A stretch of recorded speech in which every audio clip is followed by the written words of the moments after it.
Welcome back, good morning. स्वागत है आपका नॉलेज हैंगआउट में। मैं हूं ऋषभ शुक्ला और आज ये जो दो फिगर्स आपको दिखाई पड़ रहे हैं इससे आप ऑलरेडी फैमिलियर हो चुके हैं, लेकिन इसके नीचे लिखे हैं दो दो क्वेश्चंस आपको दिखाई पड़ रहे होंगे। दो क्वेश्चन इधर लिखे हैं, दो क्वेश्चन इधर लिखे हैं। ये एक इंपॉर्टेंट क्वेश्चन है जो आपके 6 नंबर या 4 नंबर में आपसे पूछा जा सकता है बोर्ड एग्जाम में। तो हर एक एस्पेक्ट को हमें ध्यान में रखना है। तो चलिए इस टॉपिक पे बात कर लेते हैं। ये डायग्राम है आपका एडीएस कर्व का, और अगर आप इसको समझ चुके हैं, जान चुके हैं, तो आपको पता होगा ये जो पॉइंट है M, यही कहलाता है आपका equilibrium level of income, output and employment. Clear है? ये लाइन कुछ इस तरह से नीचे आकर मिलती है। यहां पर इसको हम इसको E कर लेते हैं क्योंकि अधिकतर इक्विलिब्रियम पॉइंट बोला जाता है, इसको हम M मान लेते हैं। ठीक है, लेकिन क्वेश्चन पूछा गया है कि व्हाट इफ, क्या होगा यदि AD is greater than AS, AD जो है वो AS से ज्यादा हो। यानी कि ये है आपका AD कर्व जो ग्रीन कलर से जा रहा है, AS है आपका रेड कलर से। तो पूछा जा रहा है ये AD जो है AS से अगर ज्यादा है, यानी कि ये वाला पोर्शन, अगर मार्केट में ये सिचुएशन है तो क्या होगा और इसको कैसे सही किया जाएगा। तो चलिए इस सिचुएशन को यहां पर मार्क कर देते हैं। ये सिचुएशन है जब AD is greater than AS है।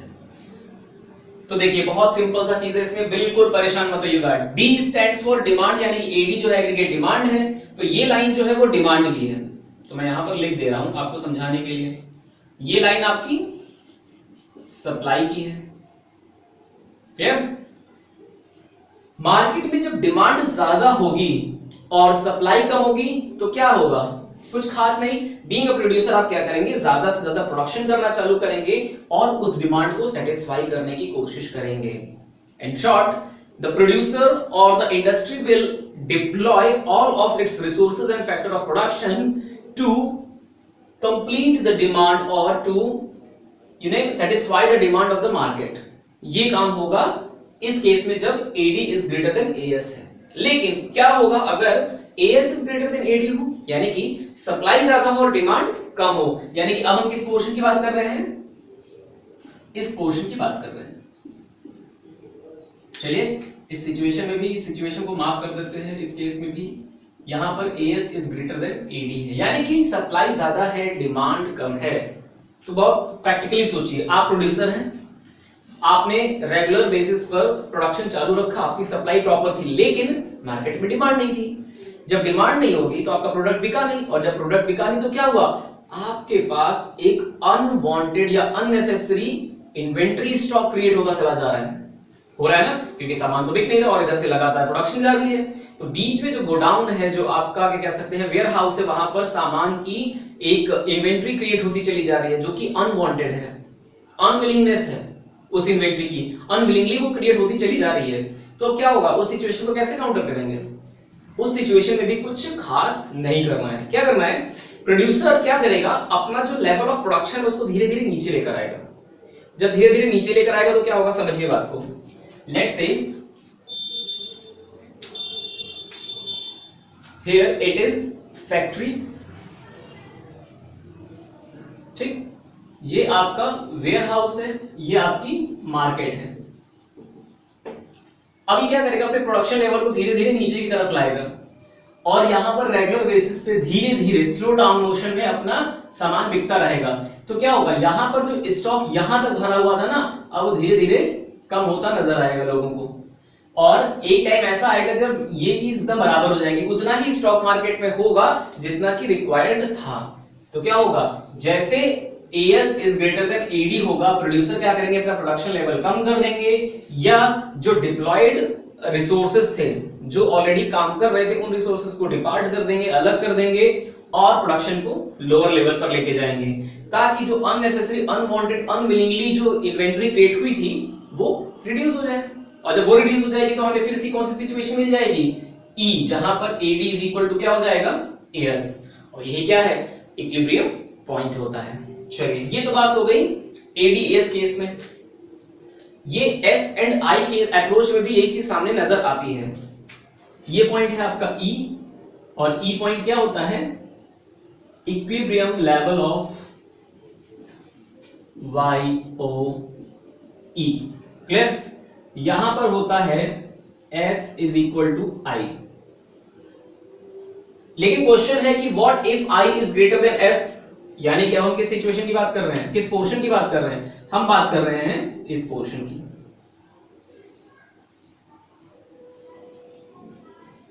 क्या होगा अगर सेविंग इन्वेस्टमेंट सेविंग से ज्यादा हो? बात को ध्यान से समझिएगा। इन्वेस्टमेंट ज्यादा है, सेविंग कम है, इसके दो फंडे हो सकते हैं। या तो जो पब्लिक है वो अपनी इनकम को पूरी तरीके से स्पेंड कर रही है, खर्चा कर रही है, 1 रुपए की भी सेविंग नहीं कर रही है, या जो सेविंग है वो बहुत कम है।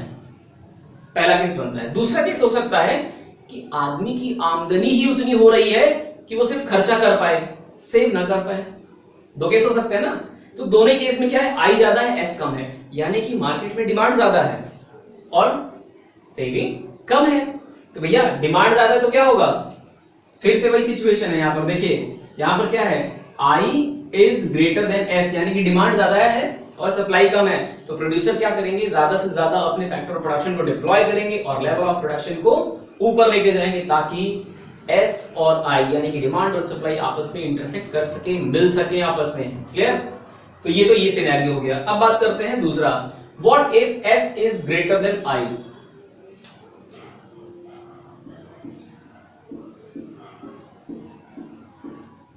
ये वाली कंडीशन। तो यहां पर देखिए क्या है, यहां पर जो सप्लाई कर्व देखिए ऊपर की तरफ बना हुआ है, तो supply is greater then investment है, यानी कि लोग ज्यादा से ज्यादा सेव करने की कोशिश कर रहे हैं, कंजम्पशन कम कर रहे हैं। जब कंजम्पशन कम होगा तो जो प्रोड्यूसर्स हैं वो नया इन्वेस्टमेंट नहीं करना चाहेंगे। क्लियर? लोग पैसा बचा रहे हैं, खर्चा कर ही नहीं रहे, यानी कि मार्केट में डिमांड ही नहीं है, तो मैं जानबूझ के क्या इन्वेस्टमेंट करूंगा, मैं अपनी कैपिटल क्यों फंसाऊंगा वहां पर। इन दैट केस क्या होगा, प्रोड्यूसर अपना जो रिसोर्स है उसको हटा लेंगे, फैक्टर ऑफ प्रोडक्शन को हटा देंगे, अपार्ट डिपार्ट कर देंगे। उससे होगा क्या, उससे लेवल ऑफ प्रोडक्शन नीचे की तरफ आएगा, और जब प्रोडक्शन नीचे की तरफ आएगा तो लोग जो अपनी सेविंग है उसको यूटिलाइज करना चालू करेंगे, क्योंकि अब चैनलाइजेशन ऑफ इनकम भी क्या हो जाएगा, कम हो जाएगा। तो सेविंग क्या होगा, धीरे धीरे नीचे की तरफ आएगा और तब तक आता जाएगा जब तक वो ई पॉइंट को रीच नहीं कर लेता।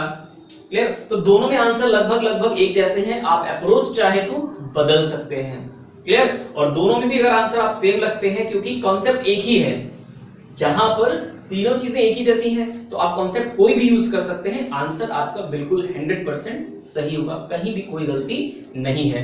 तो ये कुछ इंपॉर्टेंट पॉइंट्स जो मुझे डिस्कस करने थे। आज का जो हमारा टॉपिक है वो है investment multiplier. So let's begin it. चलिए अब अगले टॉपिक पे बात करते हैं जिसका नाम है इन्वेस्टमेंट मल्टीप्लायर। तो इन्वेस्टमेंट मल्टीप्लायर में क्या खास है, ये क्या है, चलिए इसको पहले एक बार डीपली जान लेते हैं। इन्वेस्टमेंट मल्टीप्लायर कहलाता है वो नंबर जिसके थ्रू आप ये पता लगाते हैं कि एक इकोनॉमी में लोगों की इनकम में कितना चेंज आने वाला है, या सिंपल वर्ड्स में कहें तो इन्वेस्टमेंट में चेंज करने से हमारी नेशनल इनकम में कितना चेंज आने वाला है, इस चीज का हमें पता चलता है। तो क्वेश्चन है कि what is investment multiplier and how it works. Investment multiplier क्या है और ये काम कैसे करता है। तो चलिए देखते हैं। It is final change in income. कैसा चेंज है, फाइनल। अक्सर ये एमसीक्यू में पूछ लिया जाता है, तो ऑप्शन होता है it is the change in income due to change in investment. बच्चों ने अक्सर यही किताबें पढ़ा होता है और यही आंसर लिख के चले आते हैं, बट नहीं, ये गलत है। आंसर सही क्या है, it is a final change in income due to change in investment and it is denoted with the K word. इसको के से डिनोट किया जाता है। मैंने क्यों वर्ड यूज किया है फाइनल, यहां पर अगर आप देखें तो मैंने फाइनल वर्ड यूज किया है, फाइनल चेंज। क्यों? क्योंकि अगर आप ये देखें जो मैंने सिंबॉलिकली बनाया हुआ है, इसमें 2 बार इनकम का यूज हुआ है, एक बार यहां और एक बार यहां, इसीलिए कहा जाता है कि ये फाइनल चेंज इन इनकम है। जब आप इन्वेस्टमेंट में चेंज करते हैं तो वो इन्वेस्टमेंट किसी ना किसी की इनकम बन जाती है। जब आप इन्वेस्ट करते हैं तो या तो वो फैक्टर ऑफ प्रोडक्शन की इनकम होती है, या जिसकी कैपिटल आप लगाते हैं उसको रिटर्न के रूप में इनकम हो रही होती है। वो इनकम क्या करते हैं, वो लोग कंज्यूम करते हैं। और इस इकोनॉमी में एक थ्योरी है कि every consumption, your consumption is income for someone else. अगर सिंपल वर्ड्स में मैं उसको सिंप्लीफाई करूं बड़ी डेफिनेशन को, तो ये बनता है कि your consumption is income for me और my consumption is income for you, it may be possible. तो जो कंजम्पशन है वो किसी न किसी की क्या हो रही है, इनकम हो रही है। तो क्या हुआ कि इस डेल्टा आई की वजह से जो डेल्टा वाई मिला है हमें, यही रिलेशन क्या कहलाता है, मल्टीप्लायर कहलाता है। तो ये आई होप ये मैंने इसीलिए बनाया था कि अगर आप ये वर्ड भूल भी जाते हैं फाइनल चेंज, तो अगर आपको ये डायग्राम याद रहता है तो आपको ये याद रहेगा कि भैया 2 बार वाई आया था। क्लियर? चलिए अब पर्टिकुलर के वर्ड पे बात कर लेते हैं। के जो आउटपुट आता है वो क्या है, तो मैं यहां अगर लिख दूं कि के इट इज अ नंबर, के क्या है, इट इज अ नंबर जिसको हम मल्टीप्लायर के नाम से जानते हैं, which shows estimated change in income if it is multiplied with the change in amount of investment. अगर ये जो के आया है इसको मैं चेंज इन इन्वेस्टमेंट से मल्टीप्लाई करा दूं तो मुझे क्या पता चल जाएगा, चेंज इन इनकम। यानी कि इसका कहने का मतलब क्या है कि अगर इस के को आप मल्टीप्लाई कराते हैं, मल्टीप्लाई का साइन मैं इस तरह से लगा रहा हूं, मल्टीप्लाई कराते हैं डेल्टा आई से, तो आपको क्या मिल जाता है, डेल्टा वाई। ठीक, इसी फॉर्मूले को इस तरीके से भी लिखा जा सकता है। लेकिन कमाल की बात क्या है कि ये तो ठीक है, ये तो डेफिनेशन से मैच करते हुए चीजें, ये बाराती कहां से आ गए, बिन बुलाए बाराती कहां से आ गए। चलिए इनकी थोड़ी सी शिनाख्त कर लेते हैं, इनके बारे में थोड़ी सी जानकारी हासिल कर लेते हैं। तो आपको पता है कि इसको डेरिवेशन समझिएगा। Clear? k is equal to delta Y delta I. अच्छा एक चीज और ध्यान रखिएगा, ये एकमात्र ऐसा फॉर्मूला है इंटायर चैप्टर इंटायर यूनिट में जिसमें डेल्टा वाई पहली बार ऊपर आया है। ठीक है ना, वरना हर बार डेल्टा वाई क्या होता है, नीचे होता है। तो ये फॉर्मूला है। यहां पर मैं डेल्टा आई को इस तरह से लिख सकता हूं, delta Y minus delta C. कोई दिक्कत तो नहीं है? तो अब इसको हम ये लिख सकते हैं कि अगर इसको पुराना फॉर्मूला देखा जाए तो delta Y is equal to delta C plus delta I था। तो इसी को अगर हम आई निकालना चाहते तो हमें फॉर्मूला ये वाला लगाना पड़ता। तो इस तरह से मैंने यहां पर ये यूज करने जा रहा हूं। Clear? k is equal to delta Y upon delta Y minus delta C. Clear? Sounds good? Now I'm gonna divide these numerator and denominator by, यहां पर लिख देते हैं divide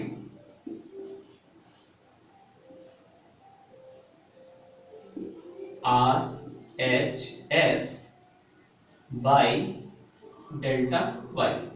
मतलब RHS में जितनी भी चीजें सबको डेल्टा y से डिवाइड कर देना है आपको।